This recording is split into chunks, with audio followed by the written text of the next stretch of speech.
नमस्कार पशुपालक भाइयों। तो बहुत सारे लोगों के कमेंट आ रहे थे कि सर जो हीफर कटड़ी होती है उसमें हम ऐसे क्या चीज़ करें कि जिसमें हम पहली बार ही एआई गन पास करें या फिर भैंसे के साथ क्रॉस करवाएं तो वो कंसीव कर जाए। इसके बारे में एक डिटेल में वीडियो बनाइए। तो 4-5 बातें हैं जो कि बहुत इम्पॉर्टेंट है, यानी कि मोस्ट ऑफ इम्पॉर्टेंट हैं। तो इन बातों का अगर आप ध्यान रखेंगे तो आपकी जो कटड़ी है जो कि फर्स्ट टाइमर है उसे चाहे आप भैंसे से क्रॉस करवाओ या फिर उसको आप कृत्रिम गर्भाधान करवाओ, वह पक्का गाभिन ठहरेगी। तो देखिए फर्स्ट स्टेप क्या होगा आपका। सबसे पहले तो इसी तरह की इन्फॉर्मेटिव जानकारी के लिए हमारे यूट्यूब चैनल को सब्सक्राइब करें, इस वीडियो को लाइक करें, शेयर करें और किसी भी तरह का डाउट रहता है तो नीचे कमेंट सेक्शन में आप हमें बता सकते हैं। तो सबसे पहले आपको देखना है कि आपकी जो कटड़ी है वो लगभग 2 साल की तो कंप्लीट होनी ही चाहिए। उसकी जो एज है, उसकी जो उम्र है वो लगभग 2 साल से ऊपर तो होनी ही चाहिए। दूसरी बात आपको मेजर तौर पर ध्यान रखनी है कि जो आपकी कटड़ी है, हीफर कटड़ी है, उसका जो वज़न है वो 300 किलो के ऊपर होना चाहिए। ठीक है जी। दूसरी बात ये ध्यान रखनी है कि कटड़ी का जो वज़न है वो 300, 350 या 400 किलोग्राम का होगा। उसी समय आप पशु को क्या कर सकते हो, एआई करवा सकते हो या फिर भैंसे के साथ अपनी कटड़ी को क्रॉस करवा सकते हो। ये 2 चीज़ें मोस्ट ऑफ इम्पॉर्टेंट हैं जिनका कि आपको क्या करना है, ध्यान रखना है। इसके बाद मेजर जो 2 बातें हैं वो है बच्चेदानी को लेकर। ठीक है जी।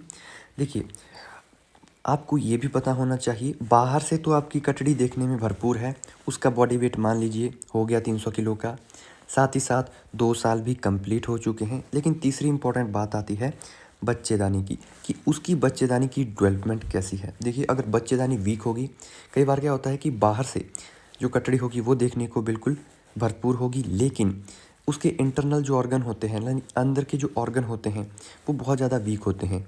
उसकी जो बच्चेदानी है वो बहुत ज़्यादा क्या होगी, कमज़ोर होगी। तो कमज़ोर बच्चेदानी में भी क्या होता है कि तांते छोड़ती है, डिस्चार्ज आता है।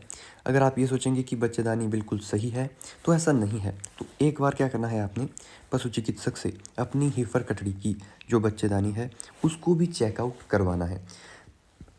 तीसरी बात का ध्यान रखना है कि बच्चेदानी भी प्रॉपर ग्रोथ में होनी चाहिए। इसके बाद हम बात करते हैं चौथी और मोस्ट ऑफ इम्पॉर्टेंट बात, हीट के बारे में। अगर पशु की हीट सही नहीं होगी तो आप कितनी बार एआई करवा लो या भैंसे के साथ क्रॉस करवा लो, आपकी जो हीफर कटड़ी है वो कंसीव नहीं करेगी। तो चौथी मेजर बात है हीट। मतलब कि जो हीफर कटड़ी है वह डिस्चार्ज उसका निकलता रहना चाहिए। और किस तरह का होना चाहिए, बिल्कुल पानी के जैसा ट्रांसपेरेंट डिस्चार्ज होना चाहिए। दूसरी बात ये है, और इसी के साथ ही क्या होता है कि एनिमल रंभाता है, लाइक बेलोइंग करता है। तो ये जो 2 सिम्टम्स है हीट में भी, ये आपको मोस्ट ऑफ इम्पॉर्टेंट देखने हैं। एक तो पशु का क्या है कि एक तो तांते छोड़ना चाहिए, किस तरह से, बिल्कुल वाटरी पानी के जैसे बिल्कुल साफ़ सुथरे तांते छोड़ने चाहिए। दूसरा कि रंभाना चाहिए, जैसे बेलोइंग करती है। तो ये 2 बातें भी लास्ट की जो मैंने आपको बताई हीट के बारे में, क्योंकि क्या होता है कि मिड हीट में ही पशु में एआई की जाती है। तो आपने ध्यान रखना है कि मिड हीट में ही आप पशु चिकित्सक से अपनी हीफर कटड़ी की एआई करवाएं। ठीक है जी। ये हो गई हमारी इम्पोर्टेंट बातें जो कि आपको क्या करना है कि अपनी चाहे हीफर कटड़ी है चाहे बछड़ी है, तो दोनों कंडीशन में, हीफर्स में दोनों कंडीशंस में आपने इस बात का ध्यान रखना है। तीसरी बात ये है, इसके अलावा जैसे कि पशु में पेट के कीड़े मारने वाली दवा जैसे कि डिवॉर्मिंग मेडिसिन्स होती हैं, तो आपने ध्यान रखना है कि पशु में क्या है कि आप समय समय पर डिवॉर्मिंग मेडिसिन को भी खिलाते रहें। और साथ में जो दाना मिक्सचर आप अपने पशु को देते हैं या कोई कैल्शियम का पाउडर दे रहे हैं या कोई मिनरल मिक्सचर का जो बहुत सारे देखो ना मार्केट में पाउडर्स वगैरह आते हैं, तो इस बात का आपको क्या करना है कि ध्यान रखना है कि प्रॉपर वे में न्यूट्रिशन आपने अपने पशु को प्रोवाइड करवाना है। दाना मिक्सचर आप जो भी पशु को दे रहे हैं वो भी आपने क्या करना है कि टाइम टू टाइम अपने पशु में उपलब्ध करवाते रहना है। तो ये नॉर्मल, देखिए ये जो चीज़ें मैंने आपके साथ अभी शेयर की ये कोई बहुत बड़ी बात नहीं है।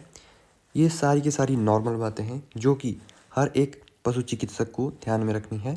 और अगर इन 4-5 बातों का आप ख्याल रखते हैं और ये सभी चीज़ें भरपूर है आपके पशु में, ठीक है, तो आप पहली बार में ही पशु में एआई करवाओगे या फिर भैंसे के साथ क्या करोगे, क्रॉस करवाओगे, तो आपका जो हीफर जो भैंस है वो पक्का गाभिन ठहरेगी। अगर किसी टाइप की कोई प्रॉब्लम निकलती है या इन्फेक्शन होता है या हार्मोनल इम्बैलेंस है या अदर कोई देखिए कंडीशन है, तो उस हिसाब से अलग तरह से ट्रीटमेंट किया जाएगा। वीडियो नॉलेजेबल लगी हो तो लाइक करें, शेयर करें, चैनल को सब्सक्राइब करें। मिलते हैं नए वीडियो में।